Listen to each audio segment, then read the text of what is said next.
thank you very much. It's an honor to have President Zelensky of Ukraine, and we've been working very hard, very close. So we've actually known each other for a long time. We've been dealing with each other for a long time, and very well. We had a little negotiation spat, but that worked out great. I think for both countries, I think for the world, actually, beyond both countries. And we have something that is a very fair deal. And we look forward to getting in and digging and working and getting some of the rare earth.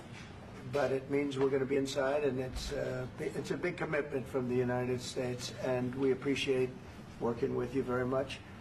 And we will continue to do that. We have had some very good discussions with Russia. I spoke with President Putin, and we're going to try and bring this to a close. It's something that you want and that he wants. We have to negotiate a deal, but we've started the confines of a deal, and I think something can happen. The big thing is the number of soldiers, mostly at this point, but soldiers being killed. You're losing thousands of soldiers. So on both sides, we're losing a lot of soldiers, and we want to see it stop, and we want to see the money get put to different kinds of use, like rebuilding, and we're going to be working very hard.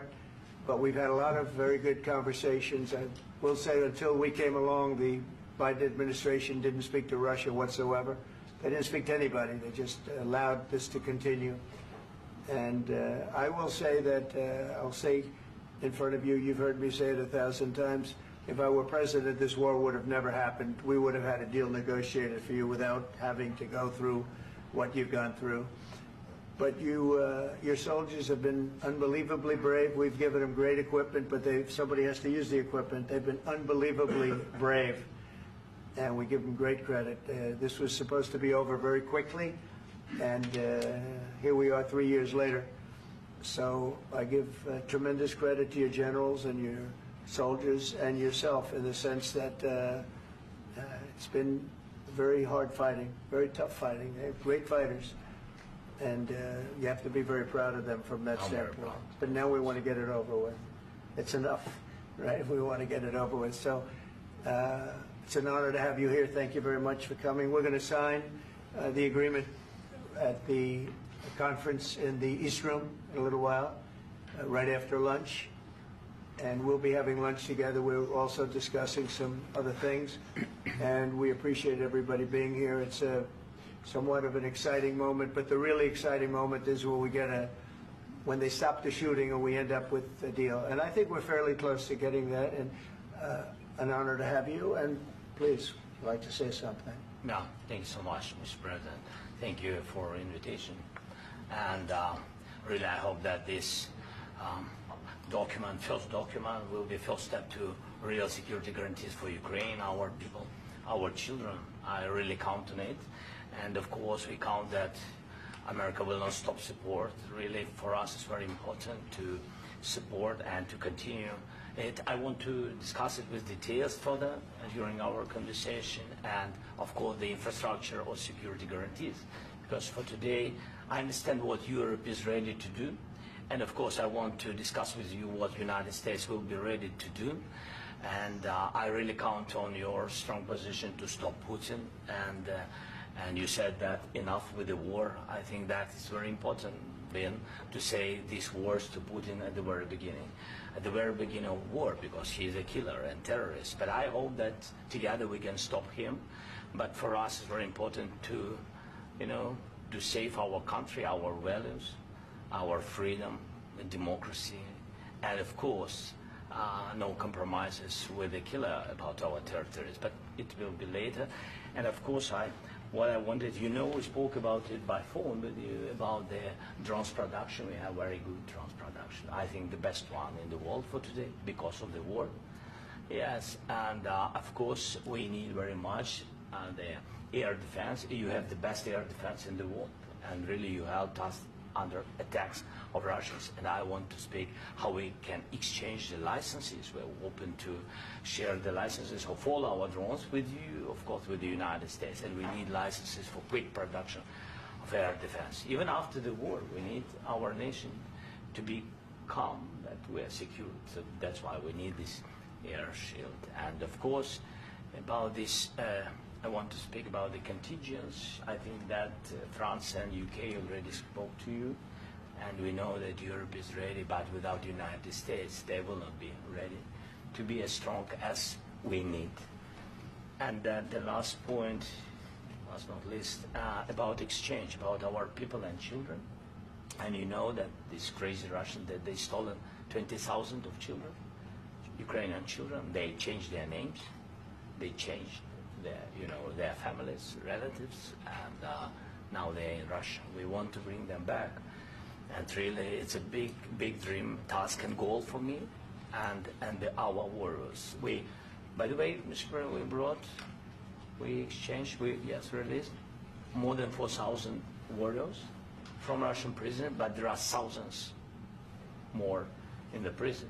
I wanted to share with you some images. How it's.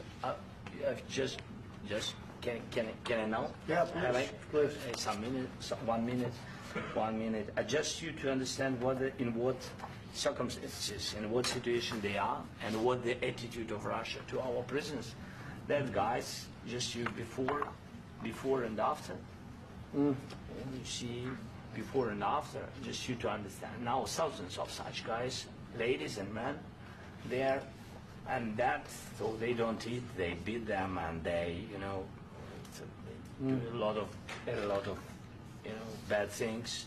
So out of, even during the war, there are rules. Everybody knows there are rules during the war. So these guys, they don't have any rules. You see that, 50, 60 kilograms left, and a lot of such things. And I didn't want to show you what the changes with images of children, because I will just share with you. And I mean, it's looking tragic.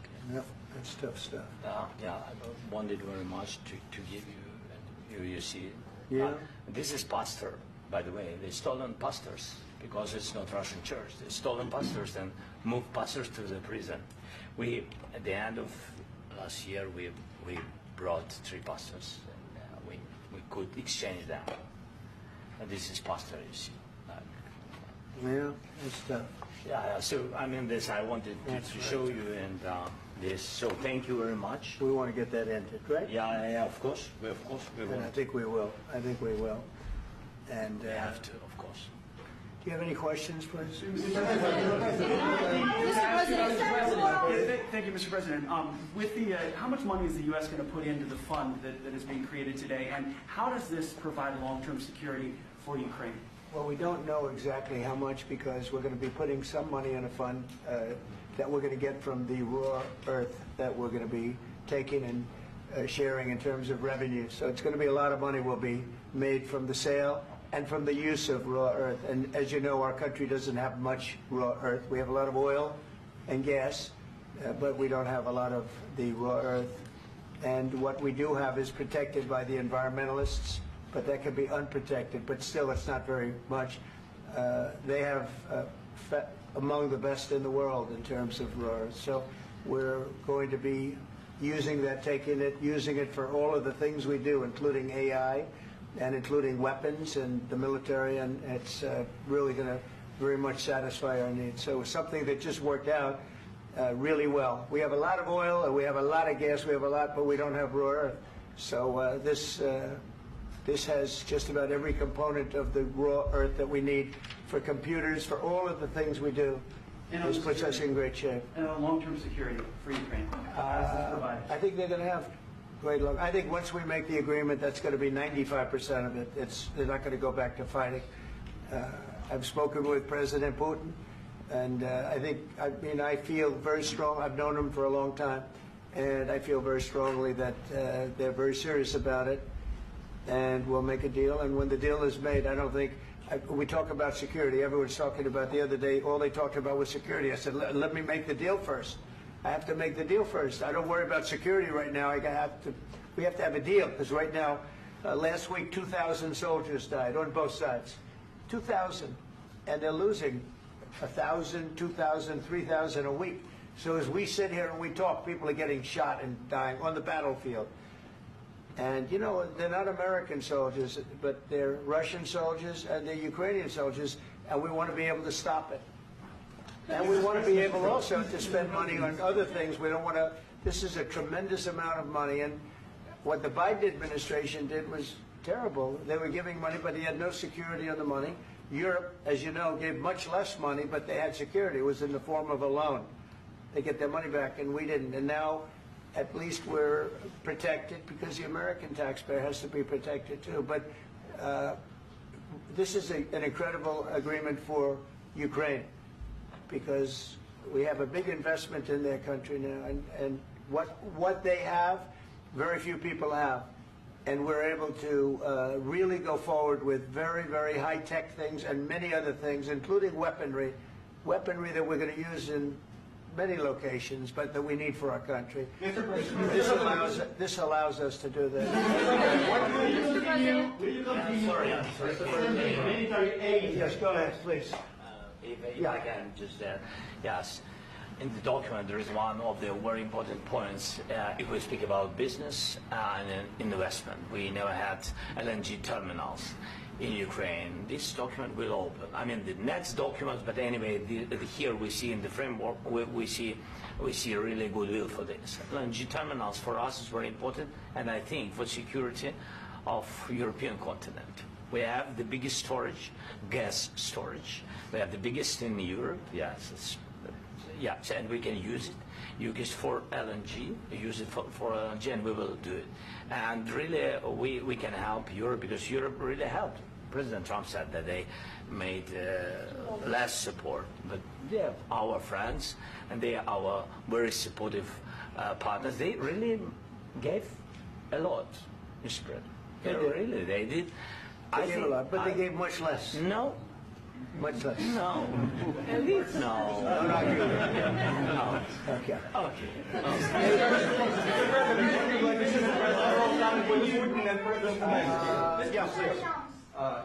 Mr. President Trump, you have repeatedly called the deal with Ukraine as a historical one.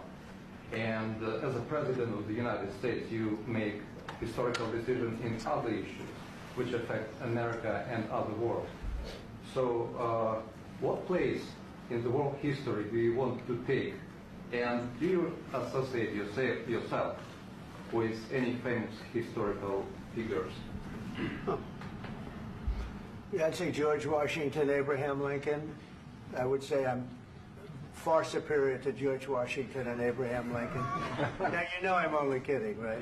Because when I say that, the fake news is going to go wild. They're going to say he considers himself to be better than Washington. But you never know. You never know. I don't compare myself to anybody. I'm here to do a job. We've had a great 35 days or whatever it might be, a month, a little more than a month. We've accomplished tremendous amounts. Not only this would be a very great achievement if we could get the war stopped and get them back to normalization. I think that's going to happen. We've had very good talks on both sides, as you know. But I think we've done a very good job, just generally. If you look at all of the things we've done in 30 days, they're saying there's never been a opening for a president. The first month, there's never been a first month like we've had. And this is one of the very important things. This, to me, is one of the most important things because we have tremendous death taking place as we speak, and I don't want to have that. You know, think of the parents, think of whether they're in Russia or Ukraine, think of the parents of all these people being killed needlessly. They came to our territory.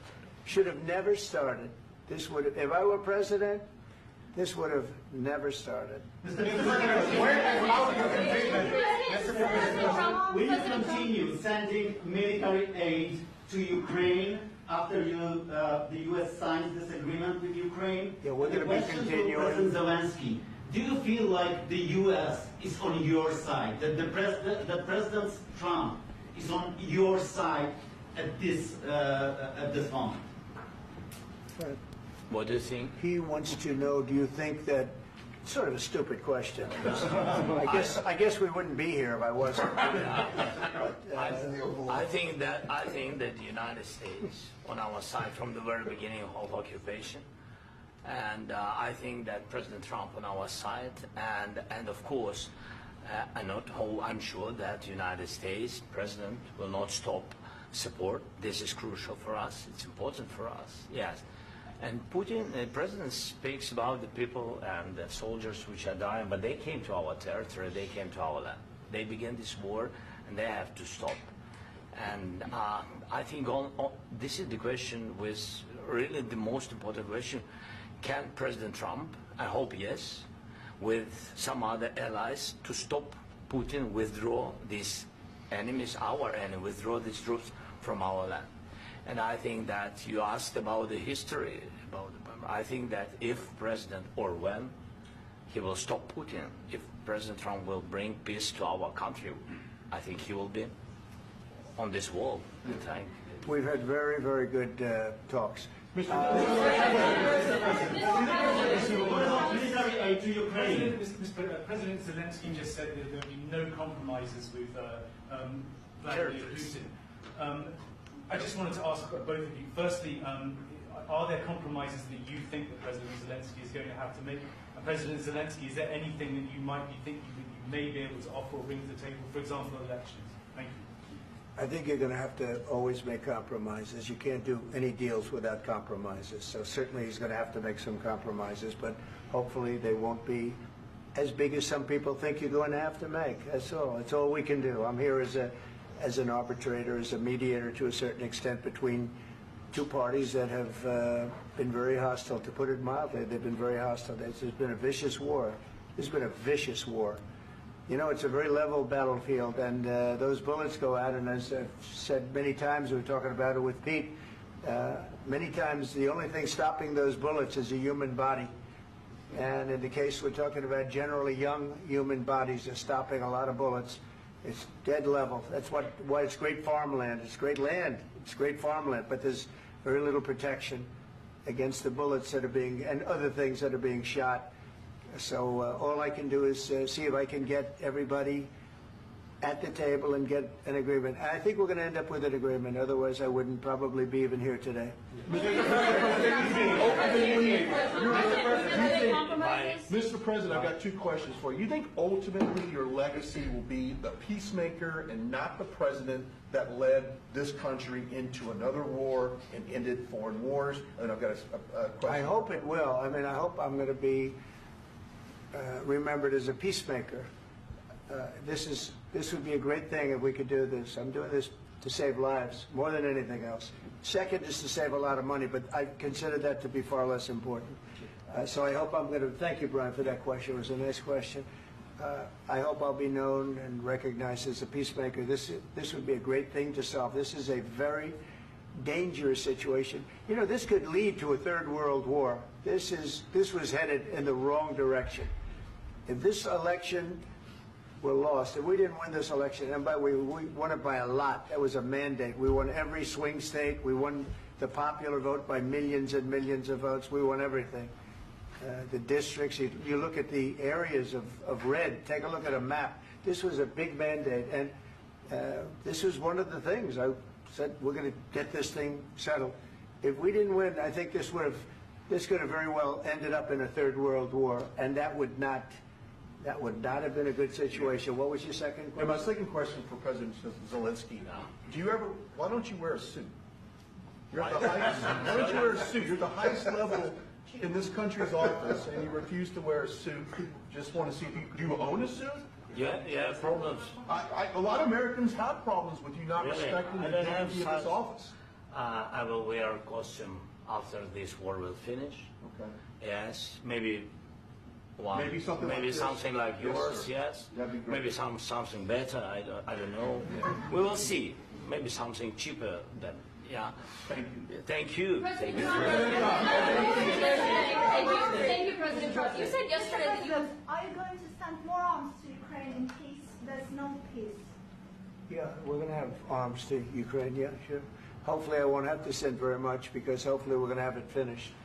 We're looking forward to finishing this quickly. We're not looking forward to sending a lot of arms. We're looking forward to getting the war finished so we can do other things.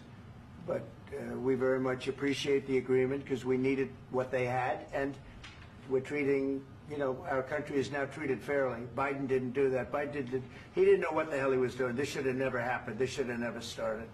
But you know, sure, the answer is yes, but hopefully we won't have to send much because I'm looking forward to getting it done quickly, very quickly. Does that mean you'll provide security guarantees, Mr. President? I don't want to talk about security yet because I want to get the deal done. You know, you fall into the same trap like everybody else. A million times you said over and over. I want to get the deal done. Security is so easy. That's about 2% of the problem. I'm not worried about security. I'm worried about getting the deal done. The security is the easy part. Security is very nice. Everybody stopped shooting. And now will Europe put people there? I know France is going to. I know the UK is going to. I know other countries are going to, and they happen to be right next door. We haven't committed, but we could conceivably. You know, we have security in a different form. We'll have workers there digging, taking the raw earth so that we can create a lot of great product in this country. So in that sense, you have something, but we haven't determined that yet. I will say, in speaking to France and in speaking to, and they were here, as you know, last week and just the other day, they have committed to a lot of security. I don't think you're going to need much security. I think once this deal gets done, it's over. Russia's not going to want to go back, and nobody's going to want to go back. When this deal ends, I really believe this deal is going to be over. Yeah, please go ahead. Go ahead. Mr. President, thank you. You had Mr. Macron and Keir Starmer at the White House this past week, both of whom praised your courage and conviction to lead the pathway towards peace. Yes. Part of that involved, though, re-engaging Russia in diplomatic relations, something that previous leaders lacked the conviction to do so. What gave you the moral courage and conviction to step forward and lead that? Well, I love this guy. Who are you with? One American News, sir. Well, that's why I like him. One American News does a great job. I like the question. I think it's a very good question. It's a pathway to peace. It's a pathway to getting something solved. And I feel that as the head of this country, I have an obligation to do that. Plus, you know, we're very much involved. We got involved. It's too bad we got involved because there should have been no involvement because there should have been no war. And there shouldn't have been October 7th. That would have never happened. As you know, Iran was broke. They had no money to give to Hezbollah. They had no money to give to Hamas. They were stone cold broke. And then under Biden, they became rich as hell. They went from no money to $300 billion in a period of 4 years. And they gave a lot of that money away, and you see what happened. And that's a real mess also that we hope to be able to solve. But no, I appreciate your question very much. It's just, I feel I have an obligation to try and do something to stop the death. If I can answer. Yes, if I can answer, sorry. Please. And I do like your clothing, by the way. Yeah, really? Even though I think he's a great guy, by the way. But I don't know if you two like each other. But you know what? I think he's dressed. I like this guy. I think he's dressed beautiful. So I have more serious things than answer on such Yeah, questions. sure, that's I will okay. answer on more serious That's a good questions if statement. I can. Yes. Yeah. So please, about security guarantees and about the ceasefire. We can't just speak about ceasefire and speak and speak. It will not work. Just ceasefire will never work because I'm like a president. I have this experience, and not only me. Ukraine before my presidency, from the 2014, Putin broken 25 times. 25 times he broken his own signature. 25 times he broken ceasefire. But he never broke to me. He never broke to me. No, you were the president. He You were the never president broke- he during. never broke to me. In 2016, you've been the president, Mr. President. You've been the president, but he had, of course, not with you, but he had during those periods. He had conversations with our side, and we had Normandy format. You know, the France, Germany, Ukraine, and Russia, and he broken 25 times. That's why we will never accept just ceasefire. It will not work without security guarantees. Security guarantees, maybe President is right about this document and other, but this document is not enough. Strong army is enough because his soldiers afraid, Putin's soldiers afraid of our soldiers when we're strong enough. If we are not strong enough, if we are empty, if our storage is empty, we can't defend our land.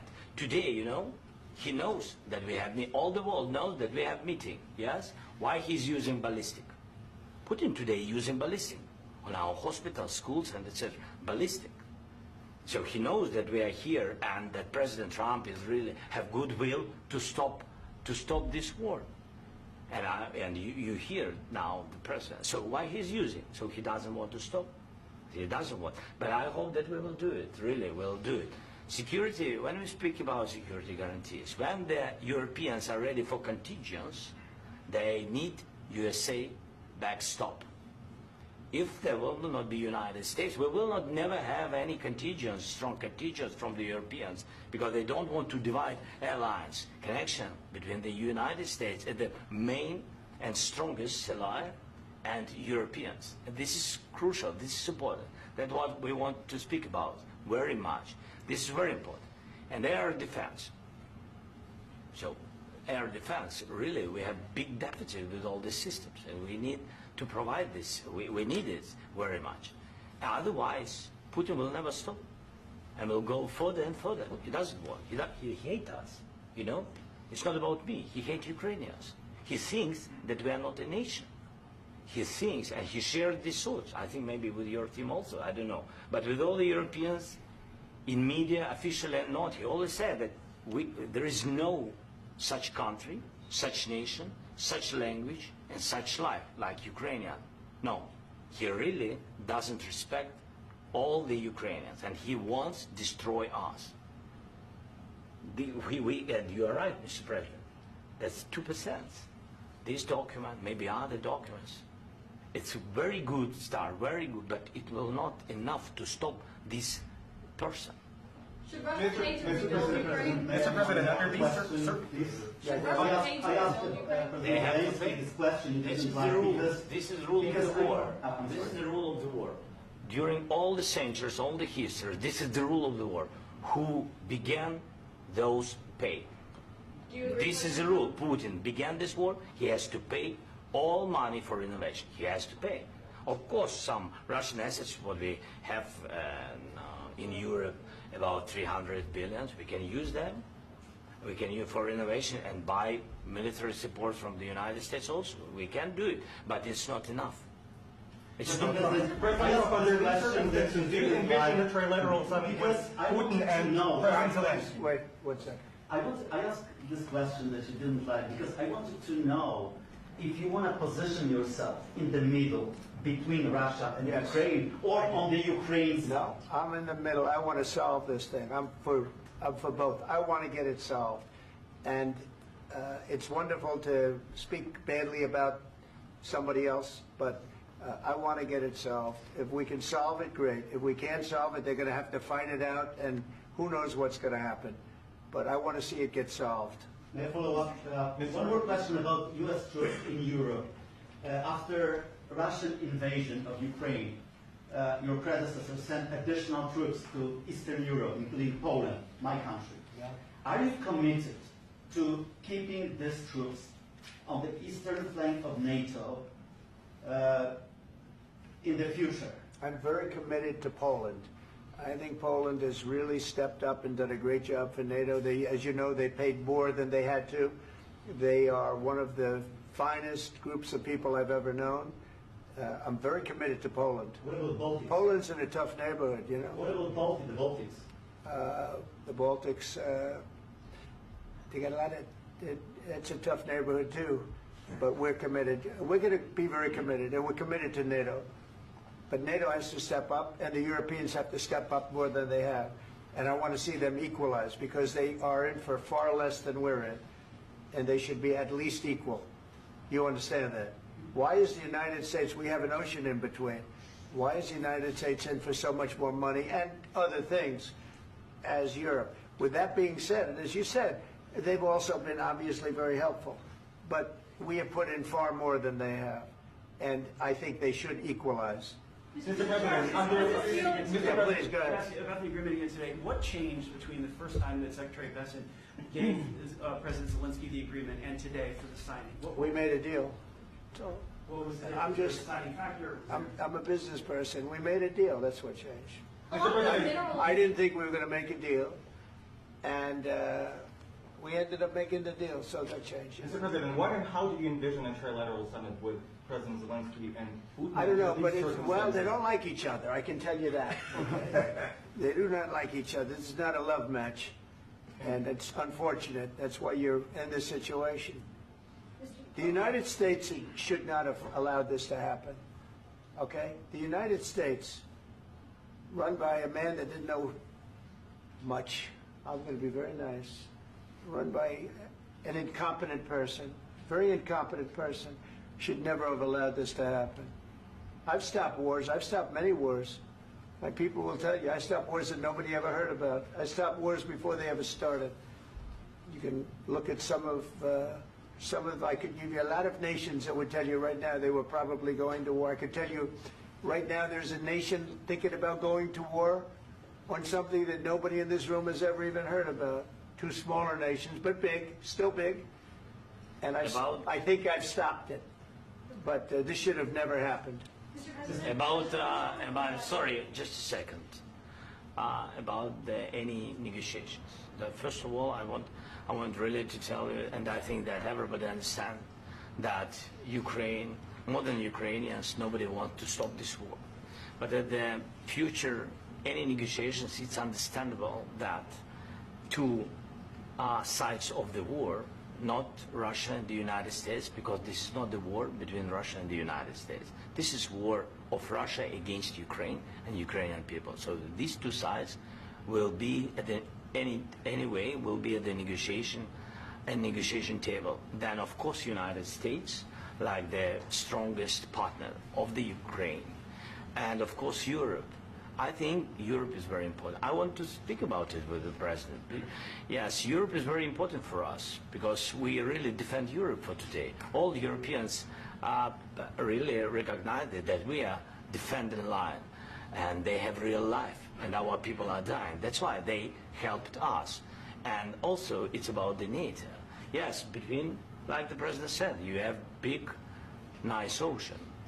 Yes, between us. But if we will not stay, Russia will go further to Baltics and to Poland, by the way. But first to the Baltics. It's understandable for them because they've been in the USSR. You know, they've been one of the republics of the USSR, and Putin wants to bring them back to his empire. It's a fact. And when he will go there, if we will not stay, you will fight. Your American soldiers, it doesn't matter, do you have ocean or not, your soldiers will fight. Mr. President, would you be willing to visit Ukraine, maybe Kyiv or Odessa, which is known to be a 30-year-old Black Sea? It was my question. I'm sorry. I don't want to talk about Odessa now. Let's not talk about Odessa. I want to talk about making a deal, getting peace. We don't have to talk about Odessa, but a lot of cities have been destroyed. A lot of cities that are not recognizable. There's not a building standing. No. And a lot of things. Mr. President, you have to come and to look. No. We have very good cities. Yes, a lot of things have been destroyed, but mostly cities alive, and people work, and children go to school. Sometimes it's very difficult. Sometimes closer to front line, children have to go to underground schools or online, but we live. Ukraine is fighting, and Ukraine lives. This is very important. And maybe it's Putin is sharing this information that he destroyed us. You know, he lost 700,000 people, 700,000 soldiers. He lost everything. Yes. So. Mr. President, one more. I mentioned Poland. Please, go ahead. When did you last speak with President Putin, and what did he say that? A couple of days ago. And what did he tell you that gave you the assurance that he wanted peace? Well, that's what I do. My whole life is deals. I know pretty good. And I've known him for a long time. I've dealt with him for a long time. He had to suffer through the Russia hoax. You know, Russia was a hoax. It was all Biden. It was nothing to do with him. So he had to suffer through that, and he was able to do that. I think that he wants to make a deal, and he'd like to see it end. That's all I do. That's what I do. My whole life, that's what I do is make deals. And I'm in the middle of a mess because this is a real mess. It's a very dangerous one. If this doesn't get solved now, it's not going to get solved for a long time. So I hope we're going to get it solved. In the back, please. Thank you, Mr. President. Prime Minister Starmer claimed repeatedly that his government believes in free speech and was not engaged in censorship. But his country's government arrests people for memes and thought crimes, and even more worrisome is pressuring American companies to censor Americans on his behalf. How can he be a reliable, trustworthy partner when he says things that are demonstrably false on such an important topic? Well, we actually spoke to him about that yesterday, and we thought they took it very, very much too far. JD was very strong on it. So was I. So was Marco. And we've been speaking to him about it. Marco, would you like to say something about that? We have concerns, obviously, with the conduct of various, particularly as it impacts Americans. And there's real concern that American speech, which is online, could fall into the hands of British or any country's jurisdiction. And so this is a point the Vice President made at Munich, and I think it's a very compelling one, that what unites us with Europe, as much as anything else, is these shared values, and one of them being free speech. And so if Americans are threatened by it, we're going to need to take action in that regard. Mr. President. It's actually a very important question. We spoke about this in detail with the Prime Minister, the Foreign Secretary, and others at lunch yesterday. And I know that Secretary of Commerce Lutnick followed up in private meetings last night. This is really important. We believe Americans have the right to speak their mind, even if we in this room disagree with them. They have the right to speak their mind in the public square, which is often online these days. And we're going to defend that right as it pertains to American companies and American citizens vigorously if we have to. I do think that under the President's leadership, we're going to find common ground with our friends in the UK on this question, but it remains to be seen. The principle that will guide us is we believe in free speech in this country, and we'll fight for it for American citizens. Mr. President, on the deal, is there any other oil and gas component to the deal? Is it all critical? A little bit. We'll see. On LNG? But we're not really looking for that so much. We got a lot. We have more than anybody in the world, by far. So no, we're not talking about it too much, but a little bit. I think it affects also, but for the most part, no. And sir, is there any agreement from Ukraine to purchase U.S. LNG as part of the deal, or is that on the table at all? No, we don't need that. Mr. President, I just wanted to ask you about, you just mentioned that you'd spoken to Vladimir Putin a couple of days ago. Just to be clear, that's a new call, not the one that you... I've spoken to him on numerous occasions. Okay. And how was the latest call? What did you discuss? How did it go? Are you serious with that question? I am. I'd love to know. It went well. I think we're going to have a deal. On the minerals deal, Mr. President, some of those minerals are in the east of Ukraine, not far from the front lines and in areas that Russia has occupied. Will you direct President Putin to withdraw his forces from those areas if there's U.S. interest? Well, we'll take a look at the time. We have a lot of area. It's a very big area we're talking about, so we'll take a look. I'll study that and I'll see. And who would protect those minerals if they are U.S. interests? Would that be Ukrainian They'll be forces? protected. The agreement will protect them. US The agreement, yeah, we're signing an agreement. You know? Right, but what if Russia tries to invade or there's Russian aggression in those spots? I just told you I don't think that's going to happen. And if that were going to happen, I wouldn't make a deal. If I thought that was going to happen, I wouldn't make a deal. Some people may wonder why. You know, you ought to focus on CNN on survival, not asking me these ridiculous questions. Focus on surviving, because CNN's got such low ratings. I don't think they're going to survive. Let's go. Please, One more. I already mentioned Poland. Poland was under Russian control for decades after the Second World War. When I was a kid, I looked at the United States not only as a most powerful country, richest country in the world, the country that has great music, great movies, great muscle cars, but also as a force for good. And now I'm talking with my friends in Poland, and they are worried that you align yourself too much with Putin. What's your message for them? Well, if I didn't align myself with both of them, you'd never have a deal. You want me to say really terrible things about Putin and then say, "Hi, Vladimir, how are we doing on the deal?" That doesn't work that way. I'm not aligned with Putin. I'm not aligned with anybody. I'm aligned with the United States of America and for the good of the world. I'm aligned with the world, and I want to get this thing over with. You see the hatred he's got for Putin. It's very tough for me to make a deal with that kind of hate. He's got tremendous hatred, and I understand that, but I can tell you the other side isn't exactly in love with, him either. So it's not a question of alignment. I'm aligned with the world. I want to get the thing set. I'm aligned with Europe. I want to see if we can get this thing done. You want me to be tough? I could be tougher than any human being you've ever seen. I'd be so tough. But you're never going to get a deal that way, so that's the way it goes. All right, one more question.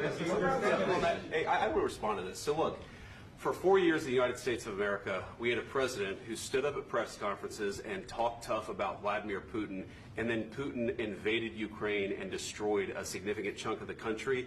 The path to peace and the path to prosperity is maybe engaging in diplomacy. We tried the pathway of Joe Biden of thumping our chest and pretending that the President of the United States' words mattered more than the President of the United States' actions.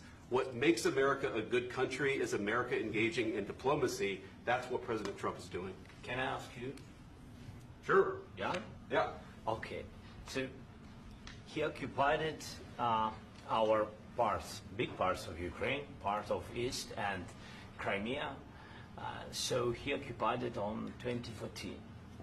So during a lot of years, so I'm not speaking about just Biden, but those time was Obama, then President Obama, then President Trump, then President Biden, now President Trump, and God bless, now President Trump will stop him. But during 2014, nobody stopped him. He just occupied and took. He killed people. You know what the contact line? 2015. 2014 and 2014. Yeah. So I was not here. Yeah, but that's exactly right. Yes, but during 2014 till 2022, yeah, the situation the same. The people are been dying on the contact line. Nobody stopped him. You know that we had conversations with him, a lot of conversations, my bilateral conversation, and we signed with him. Me, like a new president. In 2019, I signed with him the deal. I signed with him, Macron and Merkel, we signed ceasefire. Ceasefire. All of them told me that he will never go. We signed with him with gas contract. Gas contract. Yes, but after that, he broken this ceasefire. He killed our people and he didn't exchange prisoners. We signed the exchange of prisoners, but he didn't do it. What kind of diplomacy, JD, you are speaking about? What do you mean? I'm talking about the kind of diplomacy that's going to end the destruction of your country. Yes, but if you Mr. President, with respect, I think it's disrespectful for you to come into the Oval Office and try to litigate this in front of the American media. Right now, you guys are going around and forcing conscripts to the front lines because you have manpower problems. You should be thanking the President for trying to bring an end to this conflict. Have you ever been to Ukraine that you say what problems we have? I have been to. Count once. I've actually watched and seen the stories, and I know what happens is you bring them on a propaganda tour, Mr. President. Do you disagree that you've had problems bringing people into your military? And do you think that it's respectful to come to the Oval Office of the United States of America and attack the administration that is trying to prevent the destruction of your country? A lot of questions. Let's start from the beginning. Sure. First of all, during the war, everybody has problems. Even you, but you have nice ocean and don't feel now, but you will feel it in the future. God bless. You don't know that. God bless. You God bless. You will not have a war. Don't tell us what we're going to feel. We're trying to solve a problem. Don't tell us what we're going to feel. I'm not telling you. Because you're in no position to dictate that. That's exactly what you're doing. You're in no position to dictate what we're going to feel. We're going to feel very good. You will feel influence. We're going to feel very good and very You strong. will feel influence. You're right now not in a very good position. You've allowed yourself to be in a very bad position, and he happens to be right about it. From the very beginning of the war. You're not in a good position. You don't have the cards right now. With us, you start having not cards. playing cards. Right now, you don't. Very You're serious, playing cards. Mr. President. You're I'm playing very cards. serious. You're I'm gambling the with the president lives of anymore. millions of people. You think You're gambling with World War III. What do you think You're about? gambling with What do you World think War about? III. And what you're doing is very disrespectful to the country, this country. That's with back all to you. respect to you, Far more than a lot of people say they should have. Have you said thank you once? This A lot entire of meeting? times. No, in this Even entire meeting, today. have you said thank Even you? today. You went to Pennsylvania and campaigned for the opposition in October. Offer some words of appreciation for the United States of America and the president who's trying to save your country. Please, you think that if you will speak very loudly about the war, you He's can... not speaking loudly. He's not speaking loudly. Your country's Can I- in big can I- trouble. can I Wait a answer? minute. No. Can You've I done a lot answer? of talking. Your country is in big trouble. I know. You're not I winning. know. You're not winning this. You have a damn good chance of coming out okay because of us. Mr. President, we are staying in our country, staying strong from the very beginning of the war. We've been alone, and we are thankful. I said thanks You haven't in been this alone. cabinet. You and haven't not been only alone. in this We cabinet. gave you, through I this said stupid thank you. president, $350 billion. You voted we gave for you your military president. equipment, You and you voted men for are your brave, president. but they had to use our military. What about If you didn't have You our invited military me. equipment, You invited if me you to didn't speak. have our military equipment, this war would have been over in 2 weeks. In 3 okay? days, I heard it from Putin. In 3 days. This is something Maybe new. less. In 2 weeks, of course, yes. It's going to be a very hard thing to do business like this. I Again, tell you you. just say thank you. I said a lot of times that there, thank you except to that- American people. Except that there are disagreements, and let's go litigate those disagreements rather than trying to fight it out in the American media when you're wrong. We know that you're wrong. But you see, I think it's good for the American people to see what's going on. I understand, sir. I think it's I very understand. important. That's why I kept this going so long. You have to be thankful. You don't have the I'm cards. thankful. You're buried there. Your people are dying. tell you You're again, running I low know. on soldiers. Don't- Listen, don't please, you're running Mr. low on President. soldiers. It would be a damn good thing. Mr. And then President. then you tell us, I don't want a ceasefire. I don't want a ceasefire. I want to go and I want this.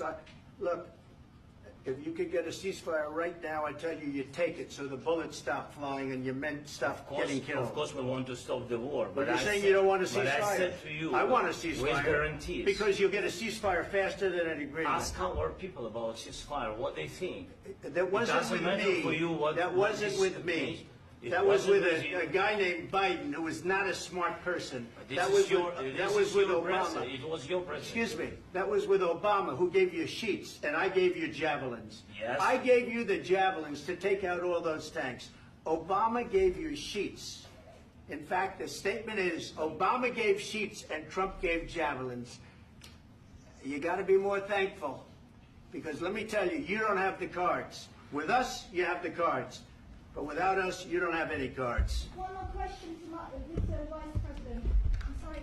It's going to be a tough deal to make, Uh, because the attitudes have to change. What if Russia breaks ceasefire? What if Russia breaks peace talks? What do you do then? I understand that it's a heated conversation right now. What are you but saying? what She's if asking, what if Russia breaks the ceasefire? What if anything? What if a bomb drops on your head right now? Okay? What if they broke it? I don't know. They broke it with Biden because Biden, they didn't respect him. They didn't respect Obama. They respect me. Let me tell you, Putin went through a hell of a lot with me. He went through a phony witch hunt where they used him and Russia. Russia. You ever hear of that deal? That was a phony Hunter Biden, Joe Biden scam. Hillary Clinton, Shifty Adam Schiff. It was a Democrat scam. And he had to go through that. And he did go through it. We didn't end up in a war. And he went through it. He was accused of all that stuff. He had nothing to do with it. It came out of Hunter Biden's bathroom. It came out of Hunter Biden's bedroom. It was disgusting. And then they said, oh, the laptop from hell was made by Russia. The 51 agents. The whole thing was a scam. And he had to put up with that. He was being accused of all that stuff. All I can say is this. He might have broken deals with Obama and Bush, and he might have broken them with Biden. He did, maybe. Maybe he didn't. I don't know what happened. But he didn't break them with me. He wants to make a deal. I don't know if you can make a deal. The problem is, I've empowered you to be a tough guy. And I don't think you'd be a tough guy without the United States. And your people are very brave. But you're either going to make a deal or we're out. And if we're out, you'll fight it out. I don't think it's going to be pretty, but you'll fight it out. But you don't have the cards. But once we sign that deal, you're in a much better position. But you're not acting at all thankful. And that's not a nice thing. I'll be honest, that's not a nice thing. All right, I think we've seen enough. What do you think? Huh? This is going to be great television, I will say that. All right. We'll see what we can do about putting it together. Thank you, sir. And I need the back of this. We'll see. I don't know. All right, guys, come on. Wait. Hey, guys, come on. Let's move, please.